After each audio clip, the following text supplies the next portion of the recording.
All right, guys. Hey, so excited to be with you guys and excited to have Bryan Burnett with us. And I'm going to unmute Bryan here in just 1 minute, but just want to just tell everybody thank you for being on the call and thank you for being on this early morning call. And I get it, the fact that maybe it's not quite so early on the Utah side as it is the California side, but I see tons of our friends on the California side. And just know that and everybody around us and everyone near to us in this business of real estate is really trying to champion our cause. And I love the fact that there's so many of you that are giving back. So keep doing that. And with that, just wanted to mention just a couple of things about Bryan. One, Bryan has been with the company just a handful of years, and it's been so fun to watch his progression. And I was even in conversation with an agent this morning on the phone, and she said, "Oh, I want to meet Bryan. I want to meet him." And I think it's so fun for the fact that people want to meet this good guy. And there's something that I've recognized in Bryan, which is a trait that so many of us need to take on. And that is that although Bryan is an extraordinary human being, the reality is that he's doing oftentimes very ordinary things, but he's doing them very, very consistently. And because of his ordinary activity and the consistency that makes him extraordinary. So with that, if we look at what Bryan has done and how he's done his business already this year, he's closed over 50 transactions. He is the #1 agent in the entire Everest enterprise between both Utah and California today, and is having an absolute stellar start to the year. And I love the fact of the things that he's doing. As I got to spend some time with him last weekend, even yesterday, and just being able to spend some time and see how he is transacting business and the things that he's doing. So with that, I'm going to unmute Mr. Bryan Burnett and welcome to today's call. Hello. All right, there you are, sir. Awesome. Thank you. Hey, great to be with you. Thank you. All right, so hey, let's just get right into it. So hey, tell us just a little bit about your journey. And one of the things that a lot of people don't know is how you picked up, and I know you've shared this part before with a handful of people, but just, I love your story about how you changed your market and went from Salt Lake City or the Utah County market up in the greater Salt Lake area, and then transferred all the way down to St. George, 300 and something miles away, and decided to have a new start and to start over a business from right in the middle of your career. So talk about just a little bit of your journey and how long you've been in the business. Okay, so I started in 2002, kind of part-time. I was going to college at the same time, and I was just fresh off a mission. So basically, I was finding success in real estate, knocking doors, getting listings, selling them while I was going to college. And at some point during college, I was like, I knew that I wanted to do real estate, and I was making enough money that it was just frustrating. So I finally dropped out in 2004, 2005, 2004, and I went full time from there. And I always did from 2005 to 2012, even during the recession, I always did, 50 transactions around there, 250,000 commission, which was great. And then in 2012, I just felt like I wanted something different. I wanted to be closer to my family. And I loved Southern Utah, where I went to high school briefly. I just loved it down there. And so I was like, if I don't move now or make something different, I'm never going to leave, because I knew my business was going to get big. And so, yeah, 2012, just started all over, moved to St. George and started from scratch. Holy cow, it has been 8 years. That seems like so, I said just a few years ago. Yeah, awesome. It was really hard, actually. It was really hard to just leave everything and start over. But it was kind of fun. Actually, it was kind of invigorating. Like, I just told myself, I'm going to start over from scratch. I'm going to do everything correctly. I'm going to build my database correctly. I'm going to take listings correctly. I'm going to use the scripts, and I'm just going to hustle. That's great. So what is it? Talk to me about just a typical day. And we talked about this. I want you to just share how you start your day. Like you said, you're going to do it correctly. So today, let's just even take today's activities, because look, in the end of the day, I don't care whether someone's listening from California or you listening from Utah.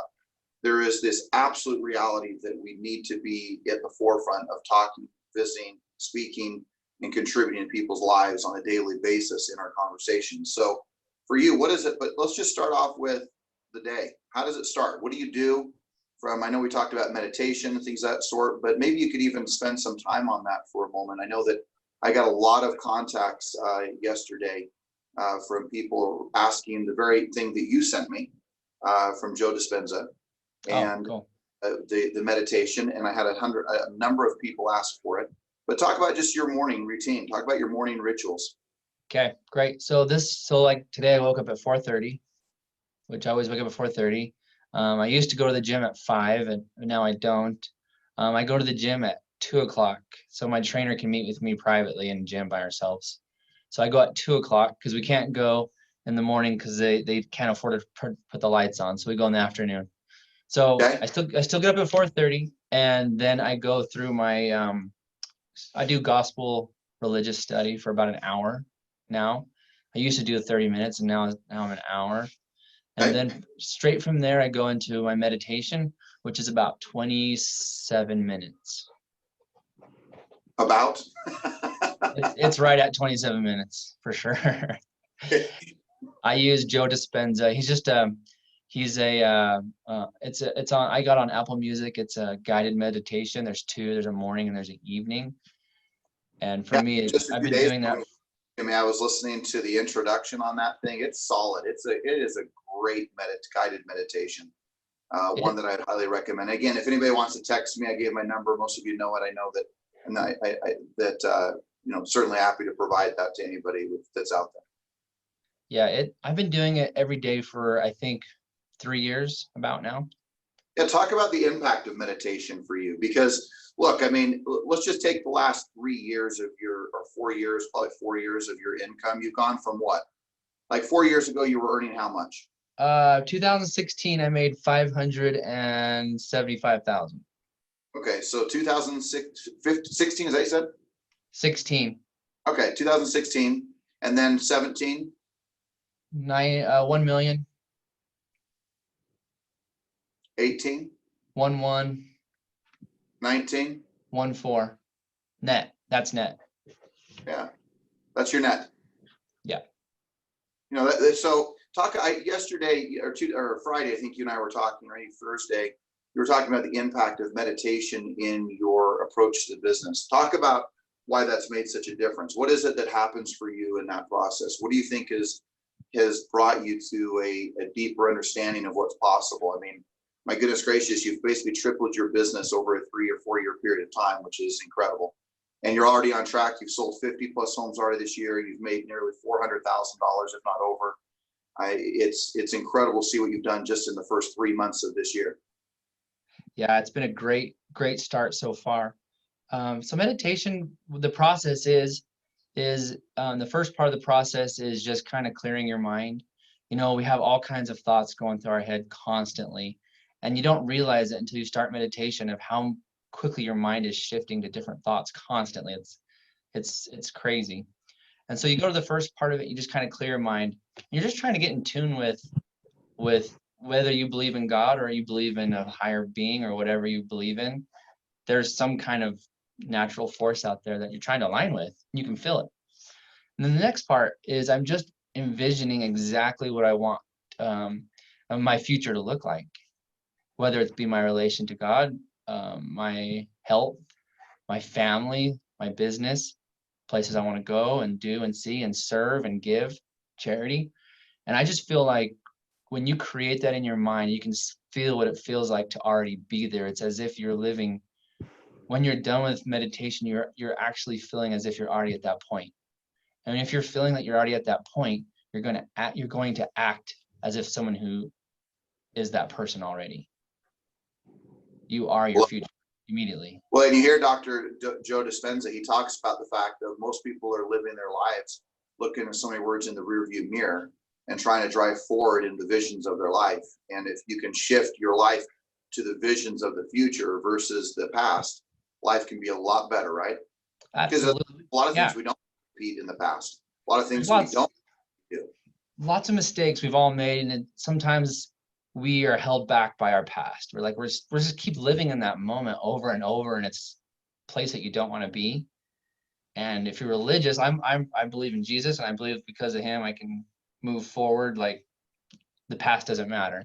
So for meditation, it's so great for me because I can move forward, live for the future, and I become love who that.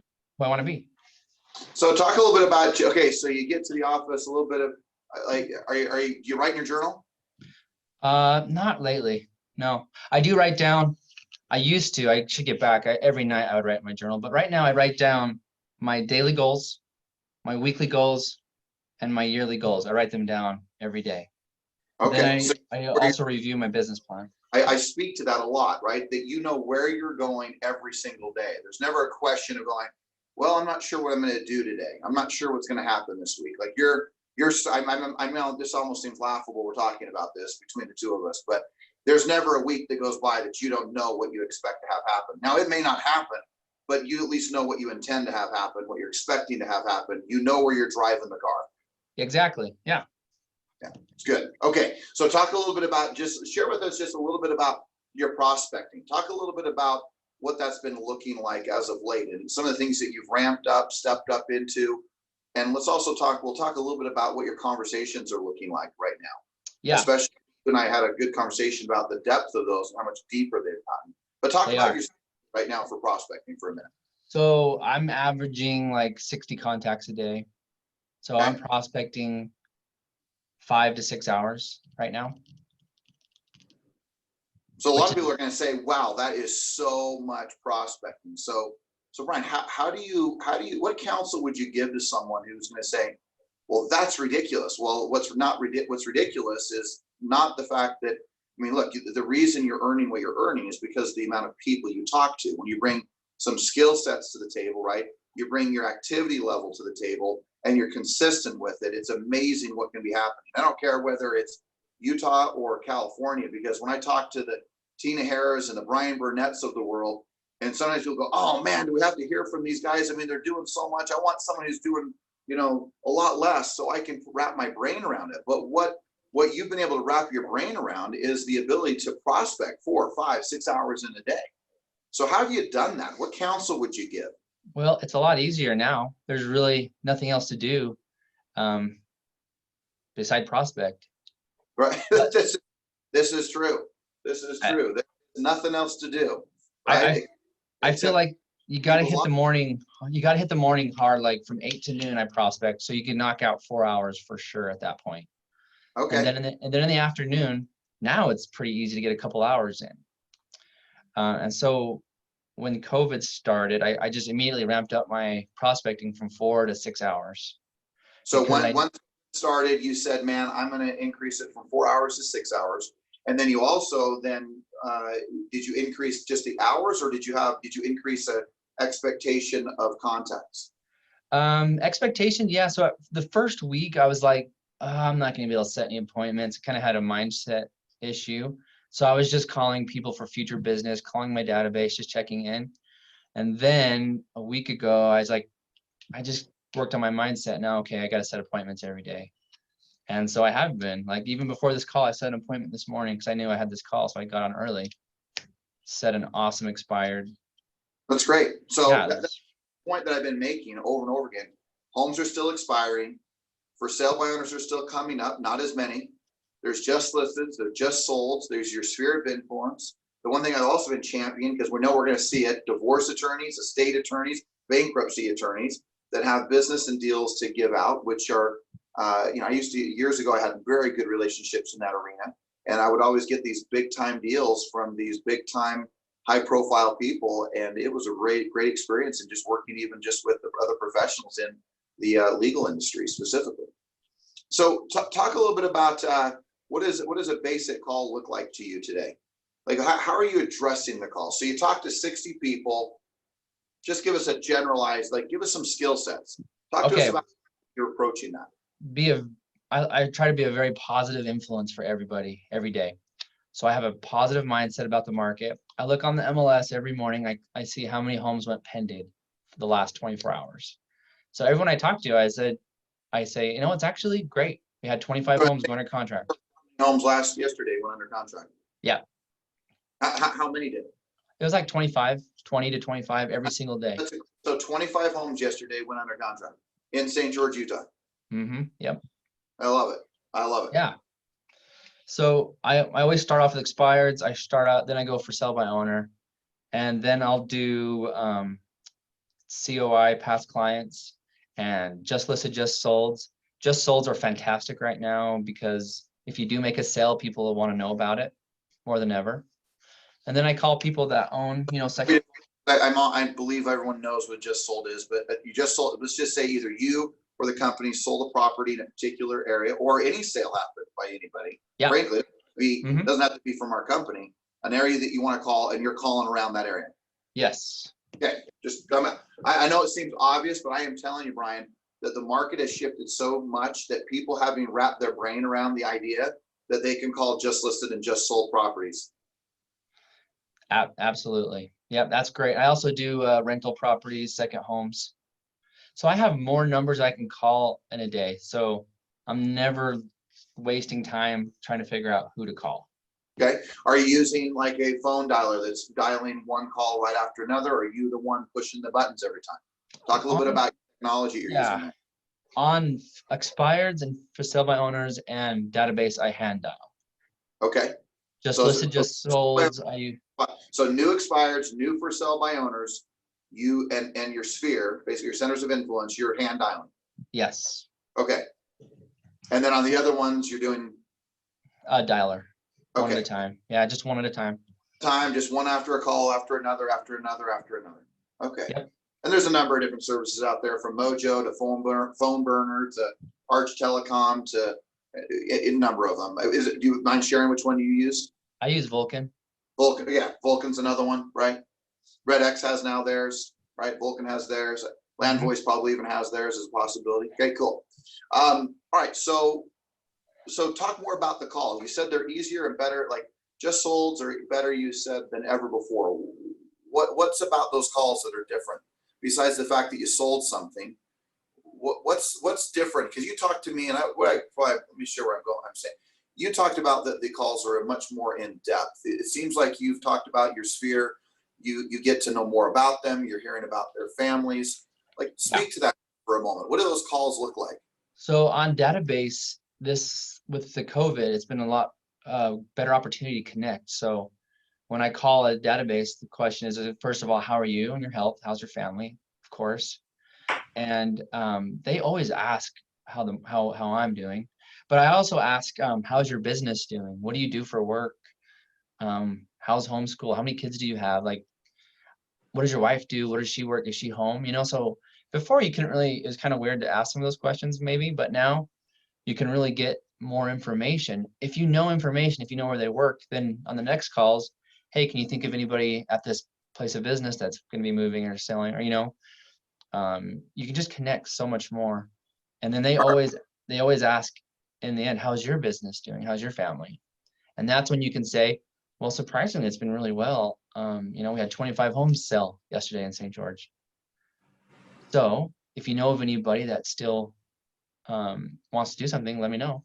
Also, I always future pace them. If in the future, as people lose jobs, they may have a lot of equity in their homes and they may need to sell to move on. Who do you know?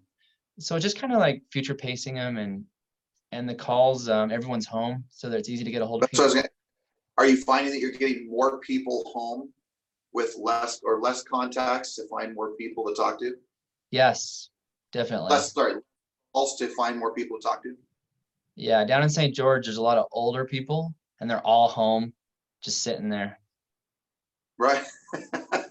But you know what? Everybody seems to be home. It's it doesn't matter whether we're Utah or California, that's where you're supposed to be, right? That's where we're supposed to be hanging out. Yeah. And the other thing I found, very few people screening their numbers. It's like they're answering every phone call, every number, even if they're not identified. It's like, oh, well, I'll answer it. Maybe it's something I need to know. I'm really impressed by the amount of people that are answering their phones, and to the all unidentified numbers like never before, which is really cool. It is. It's awesome. Talk about for a moment. Share with us in regards to your mental preparation to getting where you are. Like, what did you ever think that you were going to earn this much money? Like what transition to being able to be who you are today? What do you think really happened? I mean, obviously there's the activity, but you've done it in such a short period of time. See, I know people who have taken 20, 30 years to get there.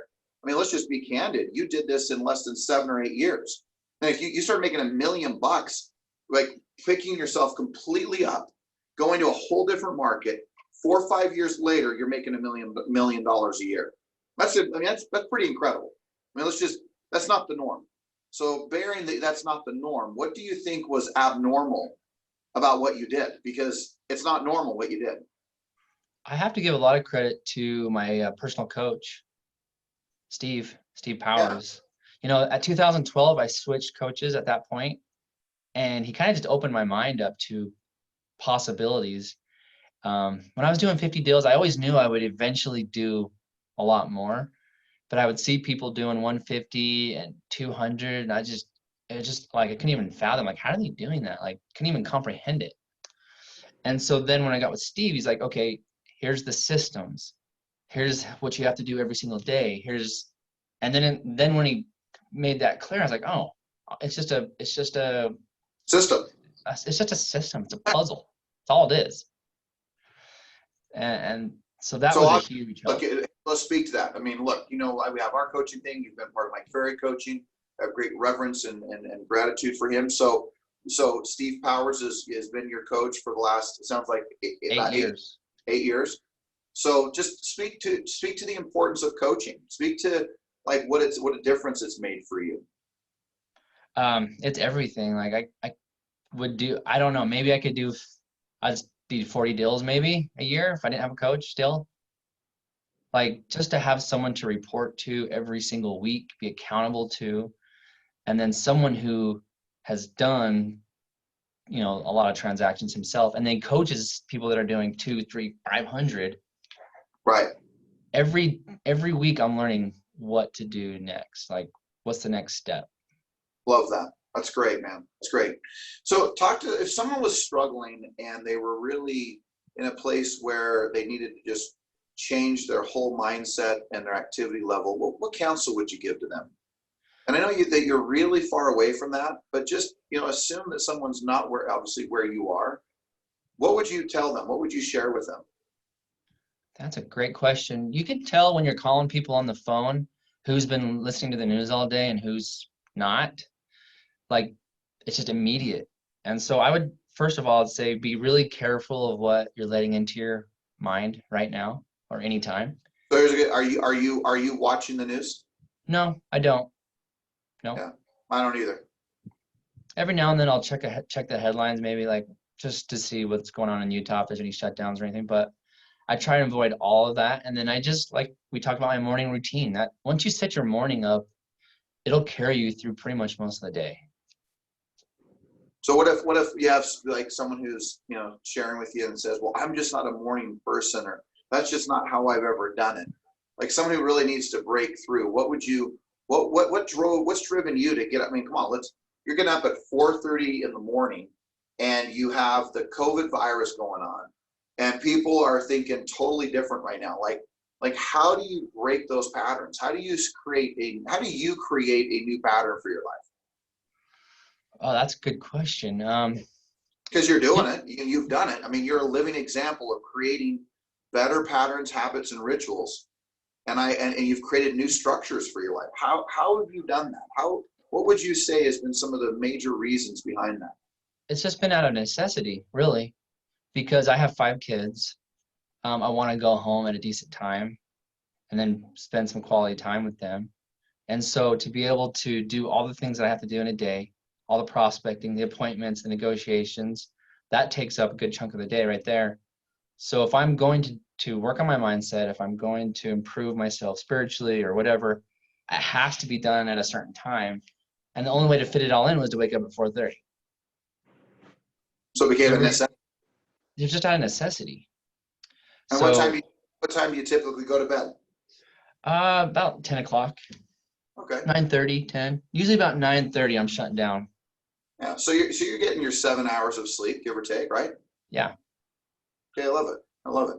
So talk a little bit about just maybe you could share with us some insight as to how you're approaching when someone says, yeah, but the virus, and I don't know if I want to do anything. And we were talking about just ways in which to role play that. How would you approach someone who's really fearful of what's going on right now, and yet maybe they still need to do something? Maybe they need to sell, maybe they need to buy, they need to do something. How are you approaching that?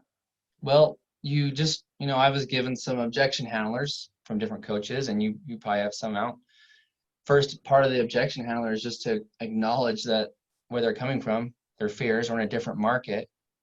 And at the same time, if we could figure out a way that you could benefit from taking action now, as opposed to waiting, and still make sure that you're protected, your health is protected, would you want to know more? And then we talk about how to do that. Talk about virtual showings. We talk about screenings. We talk about at least starting the paperwork and all the photography now until they are ready, so they're ahead of just give them options. Okay. And then again, go back and say, well, 25 homes sold yesterday. It's just in your mind, you got to actually believe that's a great time. I do. I agree. It is an amazing time. Hey, I was just asked by one of the agents on the chat, is what time do you typically, so now you take your early mornings and everything, what's typically happening for you in regards to when you're getting home, and how many weekends do you work also? He didn't ask that, but let's add that in.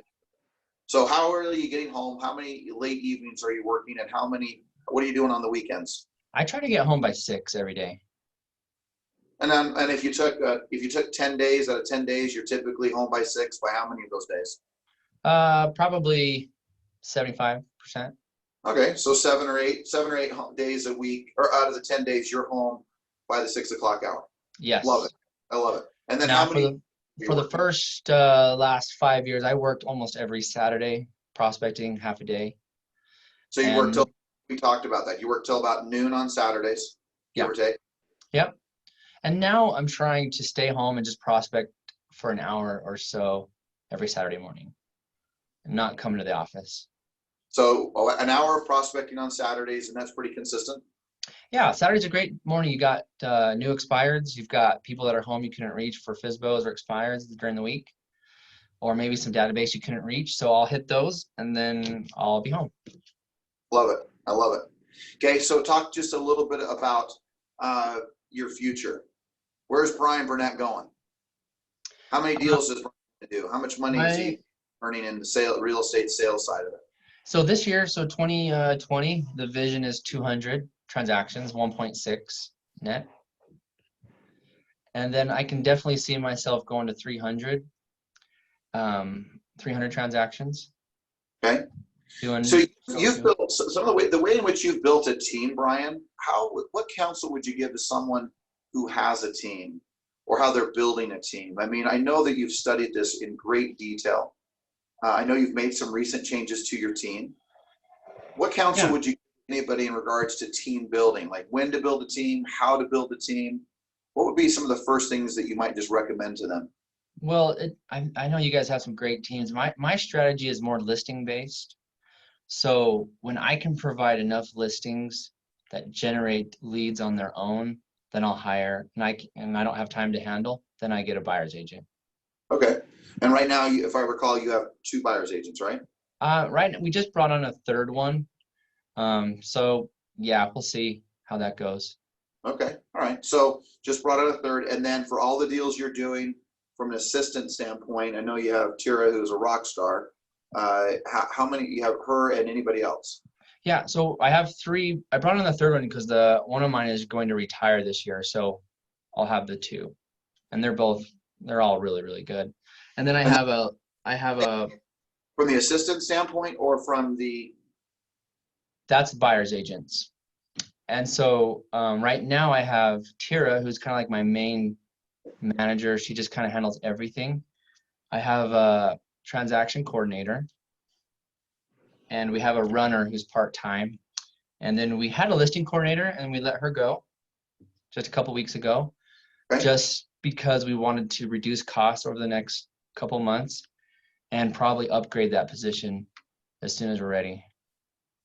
Okay, I like that. So right now, basically 3 buyer's agents, knowing one's retiring this year, and then you have a main assistant, and then a TC assistant, or basically a transaction coordinator, and then a part-time runner kind of deal? Yeah. And then we will have a listing coordinator as soon as we know what's going to happen. All right, fair enough. Okay. And guys, if you have, there's a chat in your profile there for Zoom. If you have any questions, don't hesitate to ask them, and we'll see if we can throw them out. We'll just take just a few more minutes. Brian, what? Let me share with this. What are you reading right now? What? If it's not what you're reading right now, what book would you recommend that someone should read? Like, man, this is one of my all-time favorites. What would you say? I don't know if I have an all-time favorite right now. I'm reading Shift by Gary Keller. Great for right now. Great book for this time frame. I'm reading Metahuman by Deepak Chopra. Okay. Very interesting. That's what I'm reading right now. All right. What book has impacted you the most besides, let's just say, religious books? What else has impacted you? What would you say things you've read that have impacted you the most? Of course, Think and Grow Rich. That's always a great one. I don't know. I don't really have. I love biography. So most of what I read is biographies. So anybody who's ever done something interesting or amazing is very inspirational to me. Okay. So let's have just a couple of quick questions that come. If you take just your segments of prospecting from for sale by owners, expireds, your sphere, just listed, I think I know some of the answers, but I want you to answer it. And that is, how much time you spend in each one of those quadrants? Yeah, great question. I always hit the new, fresh expireds and for sale by owners first. So it just depends on how many. Okay. Usually there's a couple a day, so that's not very much time. How many of the older ones will you call? Will you call them right at that same time? Right after that. But I don't go like more than this week, or they're new from last week. Yeah, I'll usually go on an expired maybe 2 weeks. Okay. And if I can't reach them, I just move on. And then you're never calling them again? No. Okay. All right. And then how long are you spending time on your sphere, and how much time are you spending with just listed? Probably lately on sphere 1 to 2 hours. Just listed at least an hour. Absentee rentals another hour. Okay. All right. Good. Talk about compensation. I mean, you don't need to give obviously the numbers, but how do you pay like a listing coordinator? Do you give them a do you have a specific amount of dollars you pay them as a salary? Do you pay them an overage? How does that, what does that look like for you? Last time we had her on a hourly plus a bonus for listings. Okay. Just because she had spent so much time after hours, like scheduling stuff and coordinating showings. Okay. We try to use showing time mostly. So my next listing coordinator, I'll probably just do hourly or just do a salary. All right, fair enough. Bonuses. Talk about this. What time do you typically take your listing appointments? If you're primarily not working in the evenings, what would be your listing schedule? When do you try to take those? The best time is between 1 to 4 o'clock typically. Okay. Okay, so that's when you're trying to, and then you're right now, I mean, fair to say you're doing these listing presentations now. You've been doing them. I know that at one point, just even a week or two ago, you were going to a handful of those, but are you doing some of these now on Zoom? I've been doing them over the phone for a long time, actually. So this isn't for you to do that then? No, but like today I have 2 this afternoon, and I'll be meeting with them in person. Okay, all right. So you still, right, in your area, you're able to do that. Yeah. But obviously, you're not, nothing phases you to do it by phone or to do it by Zoom. That's something that's totally normal to you. Yeah, I've been doing it for a long time. Fair enough. I think there's a great question. This is a good one to wrap with because we're just about out of time. But what are your goals when you like? When does Bryan Burnett retire? I don't know. Really? Yep. 5 I don't know. Years from now? 20 years from now? I don't know. Honestly, I know. You're 40 years old, right? Yeah, I just turned 40. Okay. So like if 40? I really wanted to, I could retire within 5 years pretty easily if I wanted to. Sure. But I would never. Okay. So then then the question then was followed up with, so once let's just say you really accomplish some of the more significant things I know you still want to accomplish in the business of real estate, what is one of the other major goals of your life? What would you like to see happen for you, for your family? What do you want to do? Like I don't know. Mine is basically get to the 5-year point and see what the universe has for me from there. My goal this year, like, is very specific. I'm going to pay all my house, and my rentals will all be paid for by the end of this Right. year. We talked about, right, at what point, how much leverage, because right, we're watching people who even are at 50% loan to value struggling to make the payments because they're not, other people aren't making the payments. A time like we've never seen in history where we thought, man, no big deal to have a 50% loan to value on something, and people are still not being able to even pay the bills on that. Yep. That's so I know this year we'll pay all that off.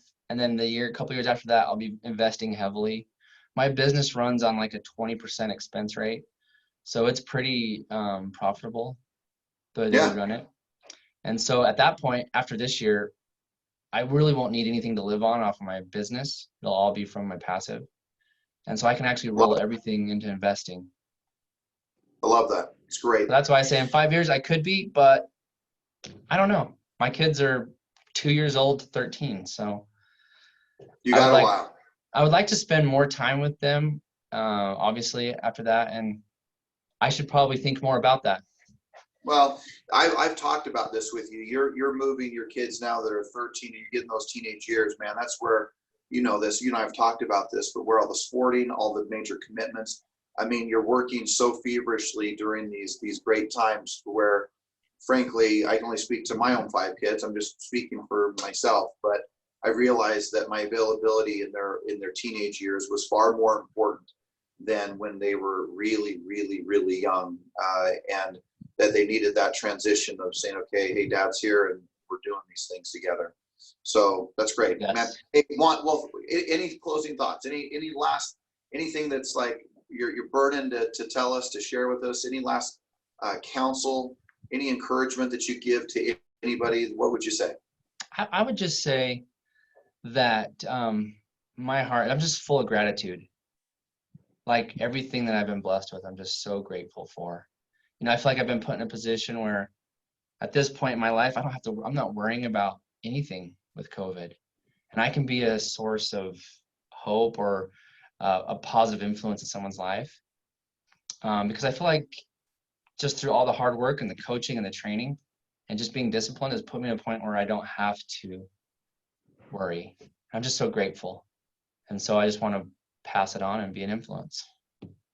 That's great, Brian. Well, you know, the thing I've appreciated about you is that you've been preparing for this happening for you. To your point is, yes, as tragic as people certainly getting it or passing away and the challenges of that, that's the obvious. But the way you've prepared yourself to this moment has made it to where this isn't as big of a crisis for you as it may be for others because of your preparation beforehand.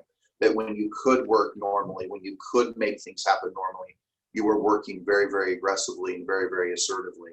And that's a testament to who you are, your character, your leadership, and your stewardship. As I hear you talk about that, and you know that's something that even as an organization we're constantly championing, and that is the stewardship that each one of us has. And I love you can feel your energy of gratitude, you can feel your flow, and that you're working from a space of gratitude and not fear. And which we all know the antidote to all fear is the energy, the spirit, and the emotion of gratitude. So thank you. I would just say this, George, like if you're not in that point right now, then like I went through 2007 and 8, and I use that time to become stronger in everything. Use this time as an opportunity to work out your prospecting muscles, learn how to prospect more than you have before. You know, get yourself physically fit, mentally fit, everything, financially fit. Like this is an opportunity to embrace and use it for you'll be ready for the next one. Reset buttons that can be hit right now, right? Yep, I reset in 2012, and that was the best thing that ever happened to me. It's probably the hardest thing I've ever done. It was the best thing. I love that. I love that. Well, brother, thank you so very, very much. Thank you for your contribution. Thank you for being you. We're going to finish up with just a few affirmations. I'm going to put you on mute. And Okay. Brian, would you mind giving out at least your email address? And just if anyone had a quick question for you, would you be okay with that? Yeah, absolutely. It's Bryan, Bryan, at Burnett, Burnett group, group.net. And I don't want to consume you and with that, but I know that Tira could also answer if there's some basic questions that they have. But I know that you're a contributor and you're giving back, and that's what this is all about right now. So thank you. Awesome. Thanks for having me. Appreciate it. Okay, have a great day. Have a great day of prospecting, and kick butt and take names, make it happen. Will do. Thank you. All right. All right. Thanks, Bryan. See ya. Okay. All right, guys. Well, that was just about as good as it can get. And so grateful for Bryan and everything that he's doing and the example he's giving. So let me just throw up these affirmations and we will finish with that.